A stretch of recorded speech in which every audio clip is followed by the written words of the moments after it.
անկախության հռչակագիրը պատմական իրողություն է, փաստ է և այն հնարավոր չէ մերժել կամ մաքրել պատմությունից և անկախության հռչակագրի սահմանադրության համապատասխանության համատեքստը նաև ենթարկվել է նախնական սահմանադրական վերահսկողության և սահմանադրական դատարանն էլ ըստ էության դիրքորոշումներ է ձևավորել, ինչը ինքնին խաղաղության գործընթացը անհամատեղելի չի դարձնում մեր գործող սահմանադրության հետ, որը ունի հղում անկախության հռչակագրին, բայց կարծում եմ յուրաքանչյուր սահմանադրության փոփոխություն ենթադրում է համազգային կոնսենսուս առաջադրված հարցերի վերաբերյալ, վերջիվերջո սահմանադրությունները ընդունվում և փոփոխվում են հանրաքվեներով և հասարակությունն է, որ այդ նորմերի առնչությամբ պետք է կարողանա ձևավորել համաձայնեցում։ Քաղաքական ուժերը, քաղաքացիական հասարակության ներկայացուցիչները կարող են ակտիվություն դրսևորել, ավելի պրոակտիվ դեր ունենալ, ինչևիցե վերջնական որոշումը դա պատկանում է ժողովրդին, իհարկե ցանկացած սահմանադրություն, ցանկացած դրույթով կարող է դրվել հանրաքվեի, սակայն հասարակությունը, ժողովուրդը պետք է կողմնորոշվի, արդյոք ցանկանում է ունենալ սահմանադրություն, որը ամրագրում է պատմական իրողությունները, ազգի ձգտումները, թե դրանք այլևս նշանակություն չունեն, արժեքաբանական առումով ոչինչ չեն ներկայացնում, ազգի հավաքական ինքնության տեսանկյունից դրանք դեր և նշանակություն չունեն և տվյալ պահի ժողովուրդը նպատակահարմար է ունենում, նպատակահարմար է դիտարկում ունենալ սահմանադրություն, որը չունի անկախության հռչակագիր կամ չունի ոգեշնչող արժեքներ, ձգտումներ արտացոլող դրույթներ կամ փաստաթղթեր։ Այն, որ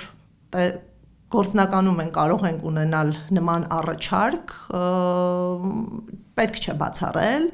ինձ համար շատ ավելի կարևոր է, թե ինչպիսի վերաբերմունք է ձևավորելու ժողովուրդը։ Թեպետ խոստացել էր մարտին հրապարակել տեքստը, բայց դեռ չկա ու Արդարադատության նախարարը պարբերաբար ասում է, որ նախաբանի հետ կապված դեռ որոշում չունեն։ Սա ինչով եք դուք պայմանավորում, հապաղում են ժողովրդի կարծիքից ելնելով, թե վախենում են կամ։ Ուրեմն սահմանադրության փոփոխությունները պետք է լեգիտիմ կերպով տեղի ունենան և մենք լեգիտիմության գնահատման երկու չափանիշ ունենք, մեկը ինքնին բովանդակությունը, սահմանադրությունը իհարկե կարգավորում է քաղաքական հարցեր և այստեղ քաղաքական ճաշակը և նպատակահարմարությունը կարող են արտահայտվել, բայց սահմանադրությունը ունի մարդու իրավունքների բաժին, այստեղ իշխանության թևերի հակակշռման համակարգ է ներդրվում, որը հետագայում պետք է զսպի հանրային իշխանություն կրողներին և եթե բովանդակային առումով դրանք չեն արտահայտում մարդու իրավունքների ստանդարտները, ճիշտ հակակշիռները, ապա սա կարող է հանգեցնել իշխանության սխալ բաշխման, գերկենտրոնացումների, չարաշահումների, որտեղ այլև իշխանությունը կաշկանդված չի լինի իրավունքով և սահմանադրությամբ և սա կարող է վտանգավոր իրավիճակների հանգեցնել, այդ թվում ավտորիտար ռեժիմների, որի պայմաններում հասկանալի է, որ բուն հասարակությունը իրավատեր չի դառնում։ Բայց նաև սահմանադրությունների լեգիտիմությունը գնահատվում է ընթացակարգով և յուրաքանչյուր սահմանադրական փոփոխություն պետք է ունենա համընդգրկուն հանրային քննարկումներ, նույնիսկ սովորական օրենքների պարագայում, երբ ընդունելու իրավասությունը պատկանում է ներկայացուցչական օրենսդիր մարմնին, կա հանրային քննարկումների հստակ ձևաչափեր և եղել են բազմաթիվ դեպքեր, որ միջազգային կազմակերպությունները քննադատել են օրենքը ոչ թե բովանդակային տեսանկյունից, այլ որ ընթացակարգային կանոնները չեն ապահովվել և ընդունվել են օրենքներ, որոնք հանրային քննարկման դրված չեն և հանրային տեսակետների լույսի ներքո չեն ֆիլտրվել։ Այդ չափանիշները շատ ավելի խիստ են սահմանադրական փոփոխությունների համատեքստում, որտեղ սահմանադրական փոփոխությունները ընդունվում են ժողովրդի մասնակցությամբ եւ որպեսզի ժողովուրդը կարողանա կոնսենսուս ձևավորի այդ նորմերի առնչությամբ պետք է իրազեկված լինի, պետք է դրանք տարբեր խմբերի միջև համաձայնեցվեն, որպեսզի հասարակությունը կոնֆլիկտային հասարակության չփոխակերպվի եւ այդ արդարությունը ընթացակարգային պետք է ապահովված լինի։ Շատ կարեւոր է տեքստի պատշաճ հրապարակումը, ընդ որում բավարար ժամանակ առաջ, եւ այդ տեքստերի հրապարակումը ինքնանպատակ չէ։ Այն պետք է հանգեցնի քննարկումների, հանրային քննարկումների տարբեր ձևաչափերով։ Եվ որպես կանոն սահմանադրությունների ընդունմանը նաև նախորդում է հայեցակարգի հրապարակում։ Սահմանադրության փոփոխությունները չեն կատարվում ուղղակի սովորական դրույթներ ձևափոխելու միջոցով, այստեղ հայեցակարգային ուղղությունը եւս պետք է տեսանելի լինի հասարակությանը, օրինակ, կարող է մոտեցում որդեգրել պետությունը, որ սոցիալական իրավունքների պաշտպանության ավելի մեծ երաշխիքներ է սահմանադրությունը նախատեսում եւ կոնցեպտուալ թեզ դառնա սոցիալական իրավունքների պաշտպանվածությունը, բայց նախքան մենք տեսնենք, թե որ սոցիալական իրավունքներն են ընդլայնվում եւ իրացման ինչպիսի նոր արդյունավետ մեխանիզմներ են ներդրվում, մենք պետք է հասկանանք հայեցակարգային ուղղությունը եւ տեսնենք արդյոք ընդունելի է դա հասարակությանը, դա առաջընթաց է, հետընթաց է եւ այլն եւ այլն։ Որպես կանոն դա պետք է ընթանա նաեւ երկփուլ տարբերակով, այսինքն նախ հայեցակարգային հարցերի հանրային քննարկում ծավալվի եւ հայեցակարգի շուրջ համաձայնություններ ձեռք բերելուց հետո արդեն կոնկրետ դրույթների շուրջ համաձայնություններ ձեռք բերվեն։ Եվ այս պարագայում երկրորդ փուլը հեշտ կլինի, եթե կա համաձայնություն հայեցակարգային խնդիրների շուրջ, ապա մնացյալ դրույթները բխում են հայեցակարգից, ապահովում են հայեցակարգային ուղղության իրացումը եւ այստեղ փոխհամաձայնեցումը հասարակության տարբեր շերտերի միջև ավելի հեշտ եւ ներդաշնակ process-ի է վերածվում։ Հիմա ես կարող եմ հիշել, որ նույն 2015 թվականի սահմանադրական փոփոխությունների պարագայում արդեն 2014 թվականին հրապարակվել էր հայեցակարգը եւ հայեցակարգից հետո արդեն հրապարակվեց սահմանադրությունը, ընդ որում յուրաքանչյուր գլուխի պարագայում արդեն իսկ տեղի էին ունենում քննարկումներ եւ հասարակության ներկայացուցիչները, քաղաքացիները այդ հրապարակված գլուխների առնչությամբ արդեն իսկ առաջարկներ ներկայացնելու հնարավորություն ունեին։ Այս ընթացակարգային երաշխիքների պահպանումը կարծում եմ խիստ կարեւոր է, նույնիսկ եթե մենք ունենանք իդեալական հարաբերականորեն իդեալական կարգավորումներ, բայց դրանք ընդունվեն առանց հանրային մասնակցայնության, կարծում եմ այդ սահմանադրությունը լեգիտիմ չի լինի եւ ավելին մենք կարող ենք ունենալ թղթի վրա սահմանադրություն, սակայն չունենանք հանրային աջակցություն սահմանադրականության ապահովելու համար։ Իսկ այդ սահմանադրականությանը հասնելու տեսանկյունից խիստ կարեւոր է, որ հասարակության բոլոր շերտերը կարողանան տեղեկանալ եւ փոխհամաձայնեցնել այն դրույթները, որոնք միտված են լինելու ապագայում ընդհանուր նպատակների համար հանրային կյանքի կազմակերպանը։ Այստեղ խնդիրը նրանում է կայանում, որ իրենք ասում են, մենք հրապարակելու ենք, քննարկելու ենք, մյուս տարի ենք գնալու սահմանադրական փոփոխությունների այդ քվեարկությանը, հաստատմանը, բայց մտահոգությունները ինչ են, որ կարող է այդ նախաբանը, անկախության հռչակագրի մասը մնա հետո վերջին պահին, բացի այդ հիմա հայտարարվեց նախարարի կողմից, որ պետք է քննարկվի ինքը քաղաքացիական պայմանագրի վարչությունում ու համանուն խմբակցությունում, այստեղ բաց կա, որ պետք է միատել իշխող խումբը քննարկի դա եւ բացի այդ վարչապետը որ հայտարարում է չպետք է լինի հղում, սա ուղղորդում չէ զբաղվող մարդկանց։ Տեսեք, սահմանադրությունը իրավաքաղաքական փաստաթուղթ է եւ յուրաքանչյուր սահմանադրական փոփոխություն արտահայտում է տվյալ պահի իշխող ուժի քաղաքական նպատակահարմարությունը եւ իրավական հարցերը ունենում են մասնագիտական լուծումներ եւ այդ նպատակով ստեղծվում են մասնագիտական հանձնաժողովներ, սակայն այդ մասնագիտական հանձնաժողովները կարծում եմ հակակշիռ չեն քաղաքական լուծումներին եւ դրանք տկար օղակներ են, որպիսի մերժեն քաղաքական լուծումները։ Առավելագույնը, որը կարող են անել այդ մասնագիտական հանձնաժողովները,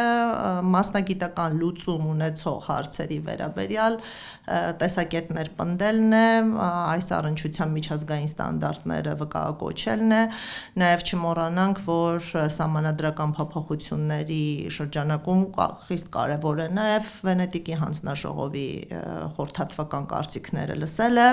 Հայաստանը մշտապես սահմանադրական փոփոխությունների համատեքստում հայցել եւ ստացել է այդ եզրակացությունները, ջանքեր գործադրվել են առաջարկների իրացնելու առնչությամբ մենք մի վատ փորձ ունեցանք 2020 թվականին,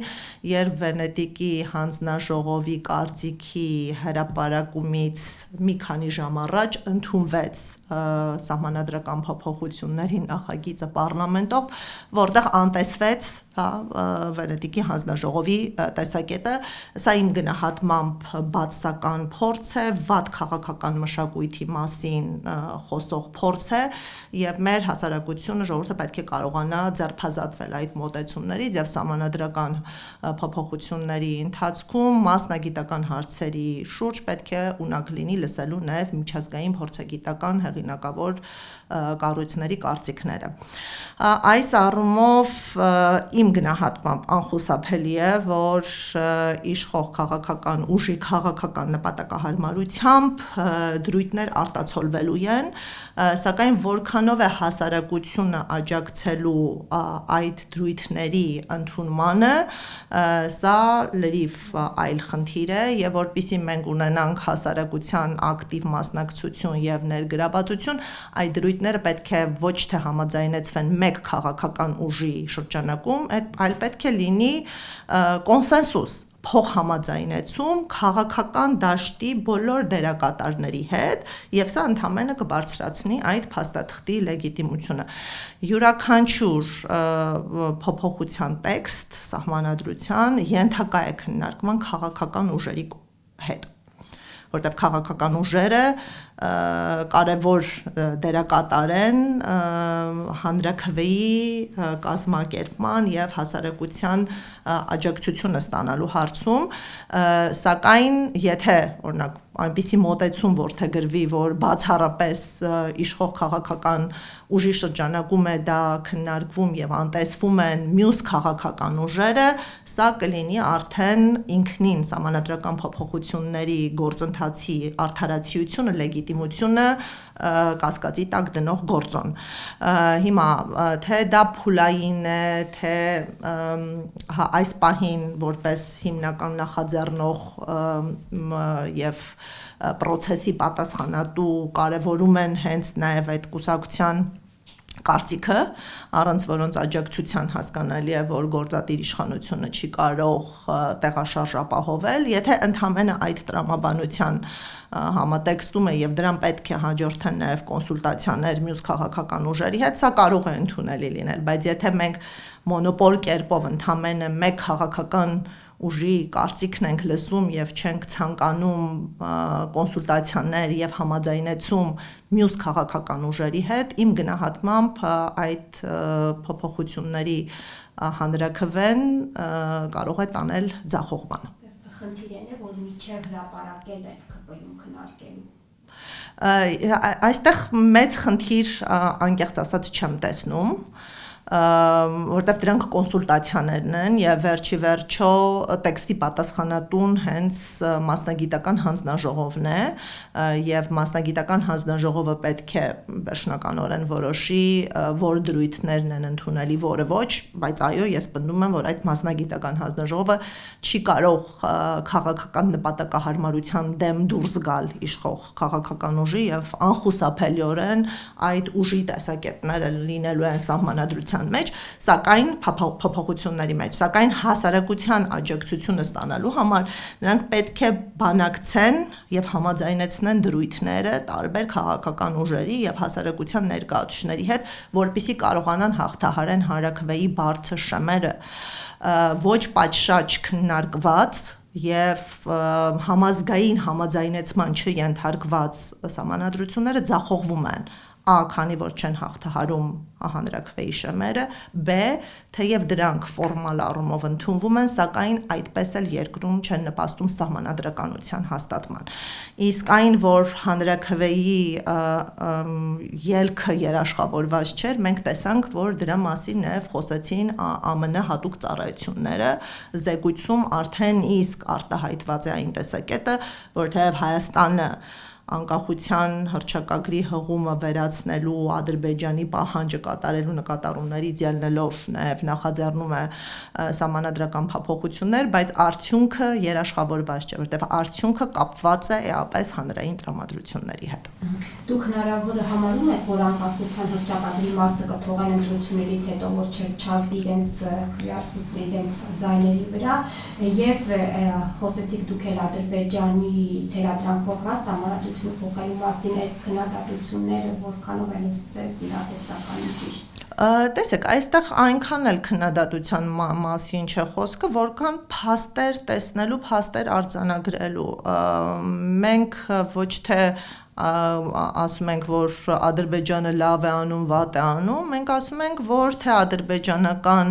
պաշտոնական աղբյուրները, թե պաշտոնատար անձինք, թե օտարերկրյա պետությունների հետախուզական ծառայությունները արձանագրում են այն փաստը, որ Ադրբեջանը պահանջ է ներկայացնում Հայաստանի սահմանադրությունից հանել անկախության հռչակագրի հղումը, այսինքն սա փաստ է, սա իրողություն է,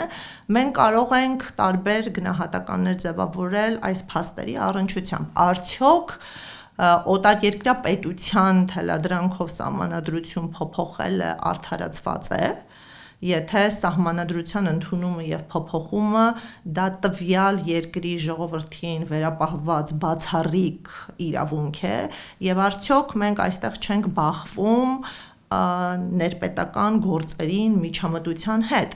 եւ եթե Հայաստանի Հանրապետությունը հանդուրժում եւ թույլատրում է միջամտություն, դա ինչպիսի հետևանքներ կարող է ձևավորել արտաքին հարաբերություններում եւ ինչպիսի հոգեբանական փոփոխություններ կարող է ձևավորել հասարակության շրջանակներում եւ կախված ընտրությունից մենք կարող ենք տարբեր իրավիճակային հասարակություններ ունենալ։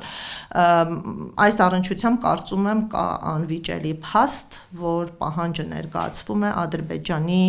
իշխանությունների կողմից։ Արդյոք Հայաստանի իշխանությունները եւ Հայաստանի ժողովուրդը տեղի կտան եւ արդյոք Հայաստանի սահմանադրական փոփոխությունները կանխորոշվելու են ոչ թե սեփական ժողովրդի կամքով, այլ արտաքին թելադրանքով, դա արդեն ընտրություն է, որը մենք կտեսնենք ապագայում։ Ինչ վերաբերում է տեքստի հրապարակմանը, դրանք կարող են լինել նախընտրական ժամանակահատվածում կամ հետընտրական ժամանակահատվածում, ես ուղղակի արձանագրեմ, որ ընտրությունում ուժի հաղթանակը եւ հանրաքվեում առաջադրված հարցի դրական լուծումը երկու տարբեր գործընթացներ են, քաղաքական ուժերը կարող են հաղթահարել ընտրական շեմեր, բայց ձախողեն հանրաքվեի շեմերը հաղթահարելու գործում, որովհետև այստեղ պրոցեսները այլ տրամաբանությամբ են կազմակերպում եւ հասարակությունը կարող է համախմբվել մեկ ուժի շուրջ, բայց բոլոր դեպքերում այդ ուժի ներկայացրած հանրաքվեն կարող է ձախողվի եւ այստեղ հասկանալի է, որ քաղաքական ուժերը տարբեր հաշվարկներ են իրականացնում հենց քաղաքական նպատակահարմարությունից ելնելով։ Սա իմ գնահատմամբ ավելի տակտիկական խնդիր է։ Բաժանորդագրվեք Արմադ մեդիայի ալիքներին YouTube-ում, Facebook-ում, Instagram-ում եւ Telegram-ում։